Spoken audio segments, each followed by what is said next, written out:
안녕하세요, 홈스커버리입니다. 오늘 영상에서는 허위 매물을 피해서 숨어있는 좋은 집을 찾는 방법에 대해서 알려드리겠습니다.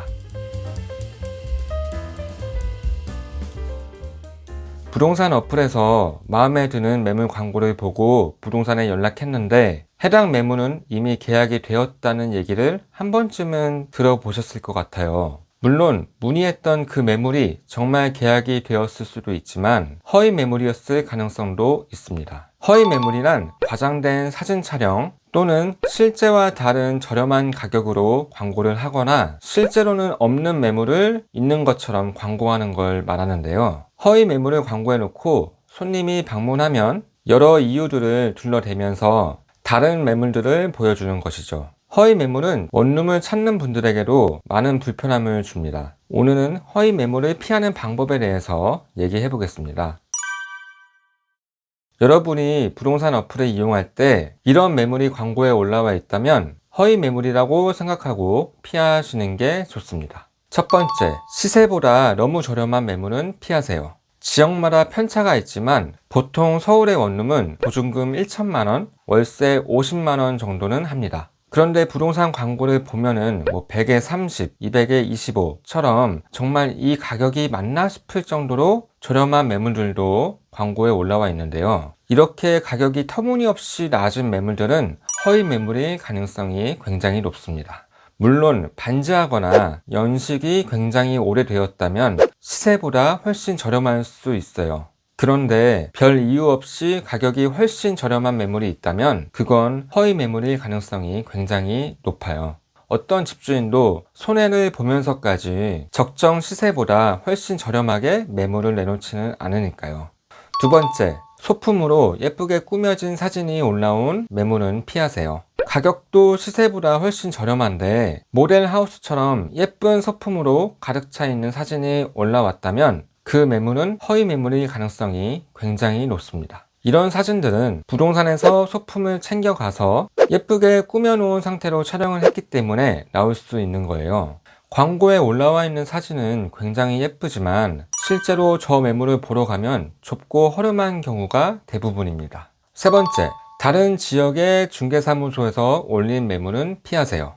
매물이 위치한 지역과 공인중개사 사무소가 위치한 지역이 전혀 다르다면 허위 매물을 의심해 볼 수 있습니다. 원룸, 그 중에 특히 월세 매물은 계약이 되는 속도가 굉장히 빠른 편입니다. 그래서 부동산 입장에서는 다른 지역의 원룸 매물을 광고하는 것은 굉장히 비효율적인 일이 됩니다. 사무실에서 매물까지의 거리가 너무 멀기 때문에 손님에게 방을 보여주기 위해서 왔다 갔다 하는 사이에 다른 부동산에서 먼저 계약할 확률이 높기 때문이죠. 그래서 이렇게 원룸이 위치한 지역과 공인중개사 사무소가 위치한 지역이 전혀 다를 경우에는 허위 매물을 의심해 보는 게 좋습니다.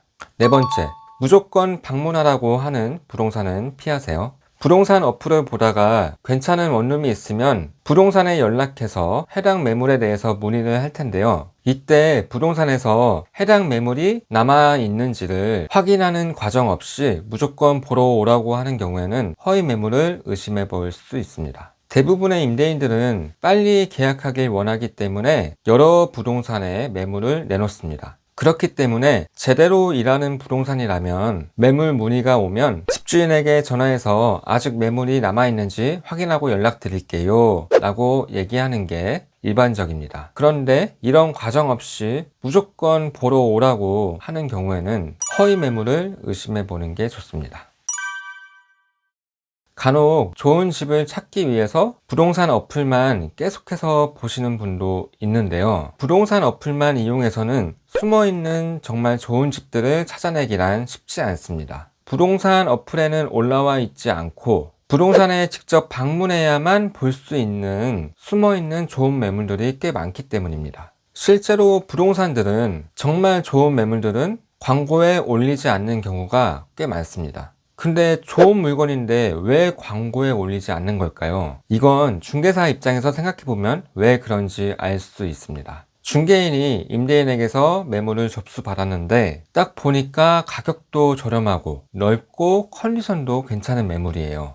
그런데 중개사가 이 매물을 인터넷 광고에 올리는 순간 이 매물이 나왔다는 사실을 다른 부동산들도 모두 알게 됩니다. 그럼 다른 부동산에서 이 좋은 매물을 먼저 계약할 가능성도 그만큼 커지게 되는 거죠. 이런 이유 때문에 대부분의 부동산들은 정말 좋은 매물은 광고에 올리지 않고 혼자서만 알고 있다가 비슷한 가격대의 매물을 찾는 손님이 왔을 때 해당 매물을 소개시켜 주곤 합니다. 따라서 우리는 부동산 어플을 이용할 때 계약할 매물을 찾겠다는 생각보다는 좋은 매물을 많이 확보하고 있는 좋은 중개 사무소를 찾겠다는 마인드로 접근하는 것이 좋습니다.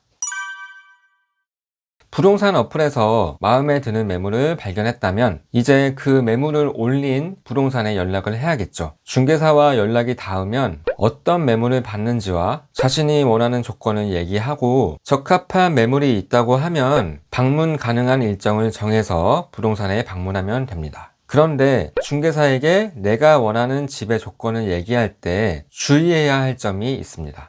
그건 바로 내가 원하는 조건에 대해서 최대한 구체적으로 얘기해줘야 한다는 겁니다. 그럼 어떤 내용을 얼마나 구체적으로 얘기해줘야 하는지에 대해서 한번 알아보겠습니다. 월세를 구할 때는 관리비를 포함한 가격대를 마지노선으로 얘기하세요. 예를 들면 보증금은 1,000만원까지 가능하고 월세는 관리비 포함해서 최대 60만원까지 보고 있습니다 처럼 내가 감당할 수 있는 금액을 정확하게 얘기해야 합니다. 만약에 가격대를 정확하게 얘기해 주지 않는다면 내 예산을 훌쩍 뛰어넘어서 들어가지도 못할 집들만 보게 되는 경우도 있습니다. 다음은 내가 원하는 집의 위치를 최대한 구체적으로 설명해 줘야 합니다. 예를 들어서 7호선 보라매역 도보 10분 이내에 위치한 곳에 방을 구하고 싶다거나 보라매 병원으로 걸어서 출퇴근할 수 있는 곳을 찾고 있다거나 보라매 공원 근처에 있는 원룸을 찾고 있다. 이런 식으로 내가 원하는 위치를 최대한 구체적으로 설명해 줘야 합니다. 만약 내가 원하는 정확한 위치를 설명해 주지 않았다면 부동산에 방문했을 때 정말 엉뚱한 곳에 위치한 원룸들만 보고 올 수도 있습니다. 자신이 원하는 방의 크기에 대해서 잘 설명하는 것도 중요합니다. 보통 원룸들은 건축물 대장상에 해당 호실의 정확한 면적이 기재되어 있지가 않아요. 그래서 중개사들도 정확한 평수가 아니라 대략적인 평수 정도만 얘기해 줄 수 있습니다. 그리고 6평 원룸이라고 하면은 어느 정도의 크기인지 감이 오시나요? 아마 6평이 어느 정도의 크기인지 파악하는 게 꽤 어려울 거예요. 그래서 방 크기에 대해서 중개사에게 얘기할 때에는 싱글 침대와 책상이 들어갈 수 있는 크기의 원룸을 구하고 있습니다 라는 식으로 설명하는 게 좋습니다.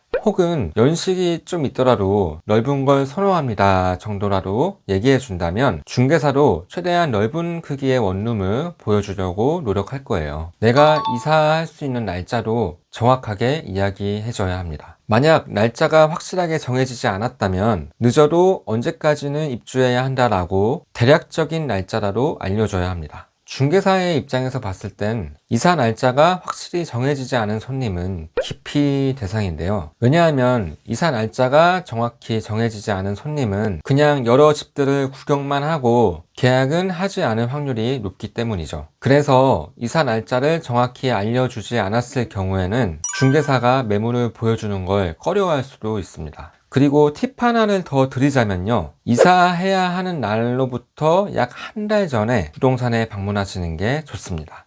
왜냐하면 보통 원룸들은 계약 만기 약 한 달 전에 매물로 나오는 경우가 많기 때문입니다. 만약 이사해야 하는 날로부터 두세 달 전에, 그러니까 너무 이른 시점에 부동산에 가면은 아직 나와 있는 매물들이 없을 가능성이 많고요. 이사 날짜가 너무 임박해서 부동산에 방문하게 되면 이미 괜찮은 매물들은 모두 계약되었을 확률이 높습니다. 원룸을 구할 땐 가능하면 빨리 방문해서 방을 보는 게 좋습니다. 왜냐하면 원룸, 특히 월세의 경우에는 거래가 빨리빨리 되기 때문에 며칠 뒤에 방문했을 때에는 괜찮은 매물들은 이미 모두 계약이 되었을 가능성이 높기 때문입니다. 그래서 가능하면 중개사와 연락을 한 당일에 방을 보시거나 늦어도 그 다음 날에는 중개사무소에 방문하시는 걸 추천드립니다.